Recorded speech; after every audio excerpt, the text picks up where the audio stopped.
Hello good morning दोस्तों, मैं महादेव महिंदाड़। कैसे आप सब लोग? अच्छे होंगे, ठीक ठाक होंगे, आनंदी होंगे। और दोस्तों, हर टाइम, हर वक्त, हर दिन आनंदी रहना चाहिए।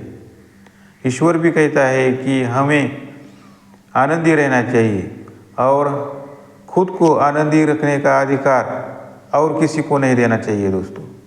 तो आशा करता हूँ आपका दिन अच्छा तरीके से जाए। और दोस्तों, आपको तो मालूम है कि मैं कई दिनों से, मतलब 28 डेज हो गए, ज़्यादा दिन नहीं हो गए, तो मैं ये किताब कंटिन्यू रीड कर रहा हूँ, यूट्यूब पे अपलोड कर रहा हूँ। क्योंकि हर किसी को हर टाइम नहीं मिलता है। कभी जब चाहे 2-3 दिन के बाद, 1 दिन के बाद, 10 दिन के बाद, कभी भी हम आराम से देख सकते हैं, सुन सकते हैं। तो इसलिए मैंने ये चालू किया है किताब रीड करना। तो दोस्तों, आज मेरा छठा चैप्टर चालू हो गया है और ये छठा चैप्टर का नाम है प्रेरणा को ज़रूरत से ज़्यादा महत्व, जबकि परिवेश ज़्यादा महत्वपूर्ण है। ये टॉपिक का नाम है।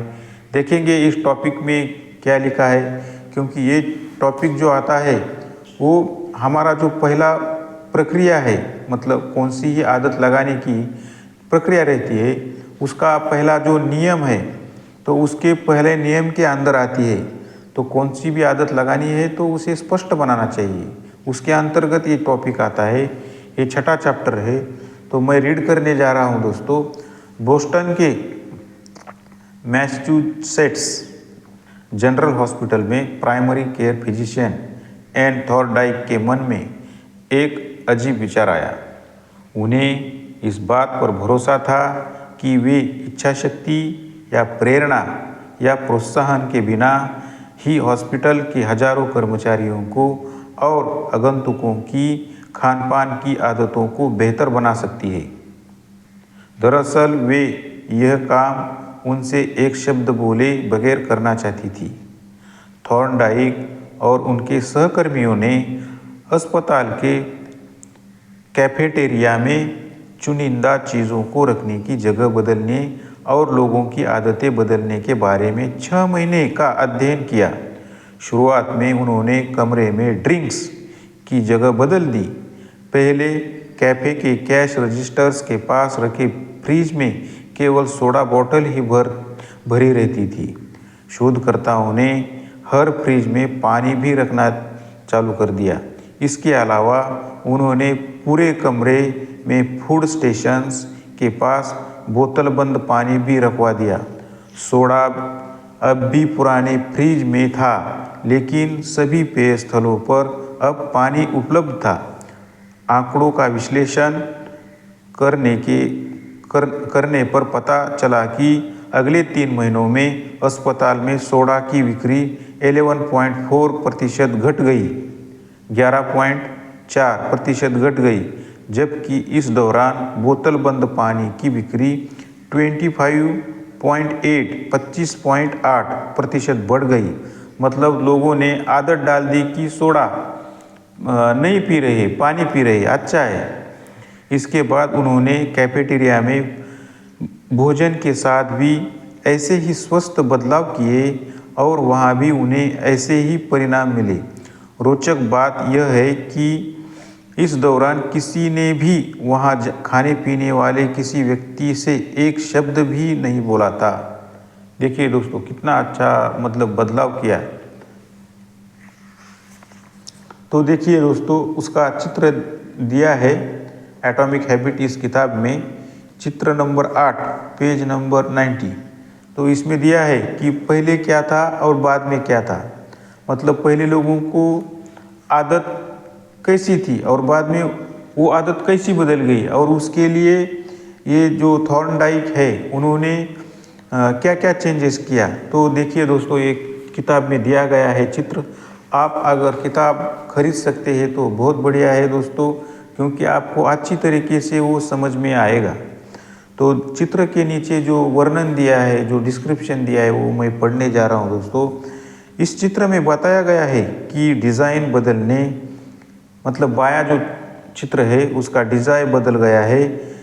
से पहले कैफेटेरिया का परिवेश ऐसा दिखता था। परिवेश मतलब उसकी रचना, उसका स्ट्रक्चर ऐसा दिखता था। और बाद में दाएं कैसे दिखता था, मतलब पहले कैसा था और बाद में क्या क्या चेंजेस कर दिए, तो वो बहुत अच्छी तरीके से दिखाया गया है। छाया वाले बॉक्स उन क्षेत्रों को दर्शाते हैं जहां बोतलबंद पानी उपलब्ध था। परिवेश में पानी की मात्रा बढ़ाने के फलस्वरूप व्यवहार अपने आप बदल गया और इसमें किसी अतिरिक्त प्रेरणा या प्रोत्साहन की ज़रूरत नहीं पड़ी। देखिए दोस्तों, हमारे घर में भी हम चेंजेस कर सकते हैं। अगर हमें कुछ बदलाव करने हैं, तो जब हम घर में आते हैं तो कुछ अच्छी चीज़ें रखो। मतलब मोबाइल जिधर रखते हैं तो उसी जगह एक किताब रखो। बच्चों हम क्या करते हैं, बच्चे मोबाइल लेते हैं, ऐसा बोलते हैं, हम बच्चे के ऊपर अपराध डालते हैं कि बच्चे ऐसे कर रहे वैसे कर रहे हैं। लेकिन देखिए दोस्तों, कौन सा भी इंसान व कौन सा ही प्राणी जब किसी वस्तु को देखता है तो उसको वो छूता ही है, वो मेंटेलिटी है। देखिए दोस्तों, अब अगर उस जगह मतलब जिधर हम मोबाइल रखते हैं, जिधर कुछ भी आधुनिक चीज़ रखते हैं, तो उसी जगह हम क्या करेंगे, एक अच्छा किताब रखेंगे, हमारे लिए रखेंगे। बच्चे जिधर अध्ययन करते हैं, पढ़ाई करते हैं, उसी जगह क्या करेंगे, बच्चों को जो अच्छी किताबें रहती है, कार्टून की किताबें रहती है या कुछ अच्छी स्टोरियाँ रहती है, तो उसके किताब रखेंगे।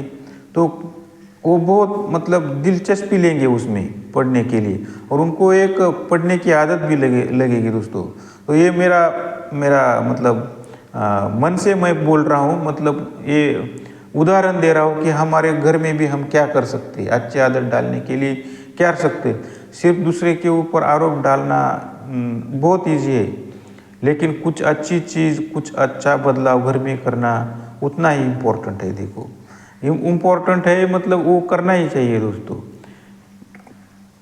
अभी देखो, मैं आगे रीडिंग कर रहा हूँ, तो लोग अक्सर प्रोडक्ट्स को उनके गुण दोष के आधार पर नहीं चुनते हैं। उनके चुनाव का आधार प्राय यह होता है कि वे कहाँ रखें। अगर मैं किचन में जाऊँ और मुझे काउंटर पर कुकीज़ की प्लेट दिखे तो मैं आधा डजन कुकीज़ खाऊंगा। कुकीज़ मतलब एक अनवांटेड मतलब जंक फूड जैसा है। तो अगर हम किचन में जाए, अगर रोटी के बदले हमें उधर समोसा रखे या वड़ा रखे या कुछ भजिया रखे, तो हमारा तो मन उसको खाने के लिए अट्रैक्शन करेगा, तो हम उसको ही तुरंत खाएंगे, रोटी छोड़ देंगे या दाल चावल नहीं छोड़ेंगे। हम क्या करते हैं, उसको टेस्ट लगता है तो उसको पहले खाएंगे। अगर हम वो चीज़ें हटा दी किचन में से और उसकी जगह रोटी चावल या हेल्दी फूड रख दिया, तो हम क्या करेंगे, वो ध्यान में ही आएगा नहीं। तो इसी प्रकार हमें भी बदलाव करना चाहिए। भले ही मेरे मन में उन्हें खाने की इच्छा नहीं हो या मुझे भूख ना लगी हो, अगर ऑफिस में कम्युनल टेबल पर हमेशा डोनट्स और बेचल्स ही रखे रहते हो, तो आप एक दो तो उठा ही लेंगे। मतलब सिर्फ किचन में ही नहीं, तो कोई कंपनियां भी रहती है तो उनके ऑफिस में एक फैसिलिटी रहती है, तो नाश्ता चाय, तो नाश्ते में क्या क्या ऑफिस में भी ऑर्गेनाइजेशन ने सोचना चाहिए। ऑर्गेनाइजेशन की जो हेड है उन्होंने भी सोचना चाहिए कि अपने एम्प्लॉय के बारे में, कि हमारा अगर एम्प्लॉय अच्छा हेल्थ रहेगा तो प्रसन्न रहेगा और अच्छा काम करेगा, तो उसका नाश्ता क्या देना चाहिए, ये दूध और केला देना चाहिए या उसकी जगह बिस्किट देना चाहिए, केक देना चाहिए, क्या देना चाहिए, वो सोचना चाहिए दोस्तों। ये आपके सामने मौजूद संकेतों के आधार पर बदल देती है। परिवेश ही वह अदृश्य हाथ है जो मानव व्यवहार को तय करता है। हमारे अनूठे व्यक्तित्व के कारण निश्चित परिवेश की परिस्थितियाँ में निश्चित व्यवहार बार बार उत्पन्न होती है। चर्च में लोग फुसफुसाकर बात करने की प्रवृत्ति रखते हैं। अंधेरी सड़क पर चलते समय लोग सतर्क और सावधान रहते हैं। यानी परिवर्तन का सबसे आम रूप आंतरिक नहीं बल्कि बाहरी होता है। हमारे आसपास का संसार हमें बदल देता है। हमारी हर आदत पृष्ठभूमि पर निर्भर होती है। 1936 मतलब 1936 में मनोवैज्ञानिक कर्ट लेविन ने एक सरल सूत्र दिया जो बहुत शक्तिशाली सिद्धांत को स्पष्ट करता है। दोस्तों, व्यवहार किसी निश्चित परिवेश में व्यक्ति का कार्य है या एक सूत्र दिया है। देखिए दोस्तों, किताब अगर रहेगा तो आपको बहुत अच्छी तरीके से समझ में आएगा। इसमें लिखा है बी, एक इक्वेशन दिया है, मतलब एक समीकरण दिया है, B is equal to F of bracket में पी ई। अभी इसका अर्थ क्या है वो देखेंगे बाद में, अभी तो उसके ऊपर ज़्यादा विचार करने के लिए नहीं है, बाद में कर सकते। जल्दी ही लेविन के सूत्र को व्यवसाय में परखा गया। 1952 मतलब 1952 में अर्थशास्त्री हॉकिंस स्टर्न ने सुझाव आवेग खरीदारी की अवधारणा दी, जो तब सक्रिय होती है जब कोई खरीदार किसी प्रोडक्ट को पहली बार देखता है और अपने मन में इसकी आवश्यकता का चित्र बना देता है। अगर कोई अच्छी चीज़ को हम देखते हैं तो हमारे मन में उसकी छवि बन जाती है और अट्रैक्शन बन जाता है और हमको लेने का मन करता है, मतलब हम वो चीज़ लेना चाहिए ऐसा मन करता है।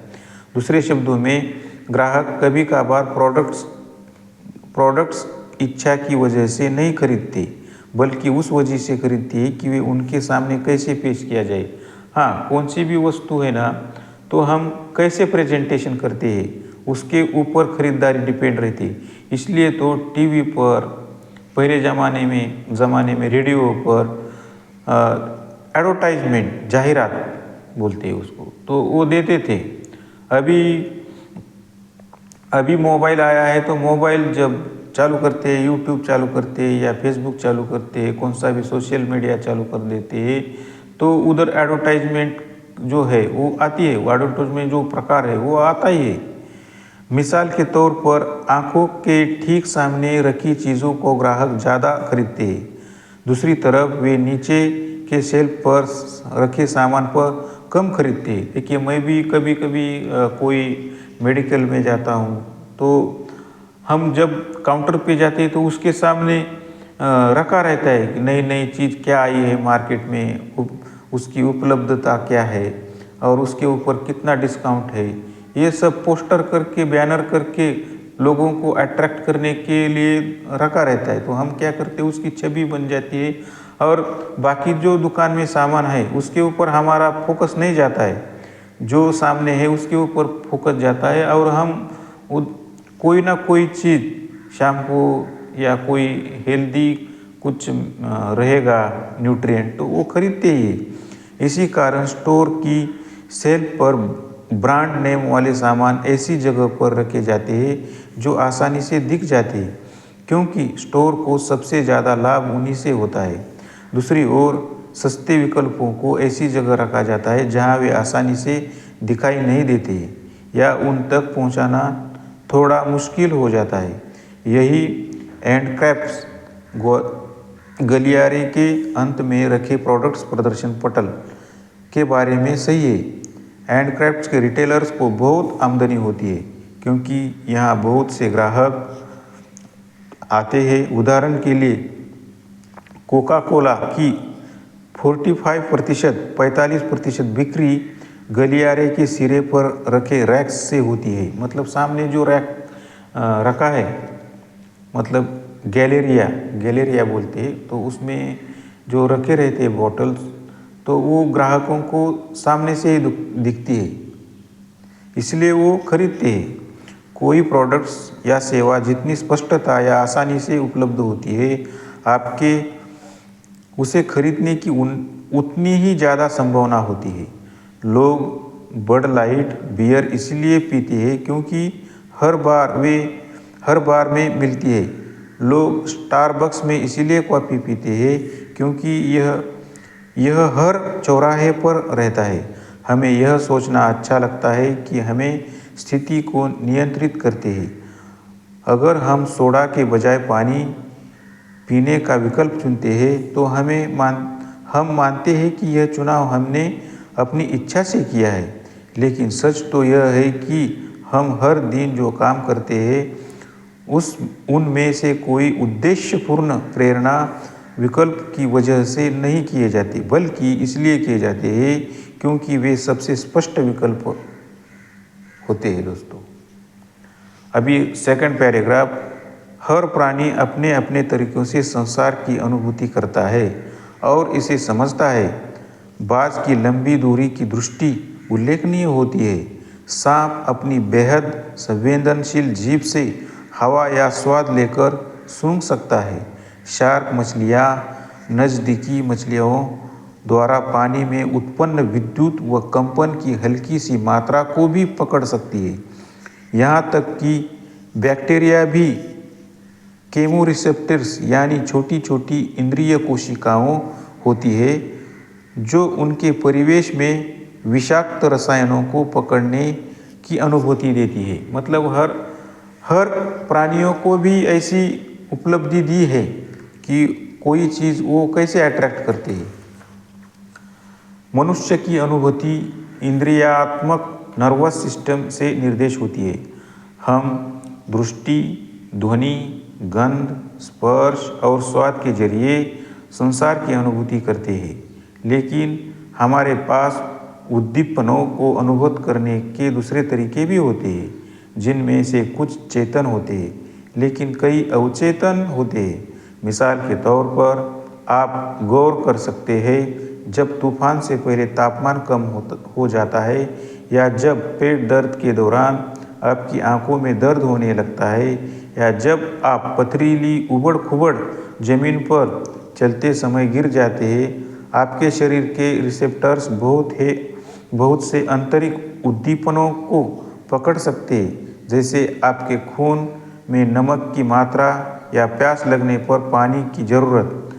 मनुष्य की सभी इंद्रियात्मक योग्यताओं में दृष्टि सबसे शक्तिशाली होती है। दोस्तों, मानव शरीर में लगभग 110 लाख इंद्रियात्मक रिसेप्टर्स होते हैं। इनमें से लगभग 100 लाख दृष्टि से संबंध होते हैं।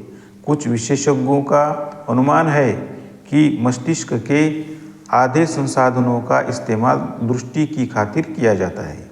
हम किसी दूसरी इंद्रिय के बजाय दृष्टि पर ज़्यादा निर्भर होते हैं।